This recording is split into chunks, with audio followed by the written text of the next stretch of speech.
Ito mga dapat natin aabangan sa Royal Blood na malapit na talaga magtatapos ang telesiring ito.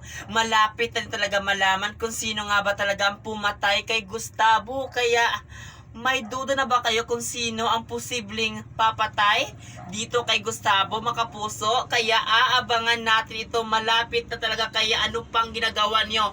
Lagi lang kayong makatutok dito kasi paniguradong maiidis kayo kasi hindi niyo alam ang mga ito, kaya dapat ito talaga abangan kasi kung malaman ito ng lahat kung sino ito, talagang magkakagulo ang buhay ng magkapatid na ito na sina Napoy, Beatrice, Margaret at si Christoph. Kaya aabangan natin ito mga kapuso kasi nga grabe paganda na talaga mga pangyayari ng telesiring ito pag naputunayan talaga ni Napoy kung sino mo talaga ang pumatay sa kanyang ama. Kahit kaanak, kadugo pa niya, hindi siya magdadalawang isip para ipakulong niya kasi ang pinag-uusapan dito yung buhay ng ama na pinatay ng walang awa ng abusado na ito. Kaya aabangan natin yan mga kapuso dito sa Royal Blood na malapit na talaga magtatapos ang telesiring ito. Kaya ano pang ginagawa niyo? Lagi lang kayo makatutok sa telesiring, lagi natin inaabangan tuwing gabi at ito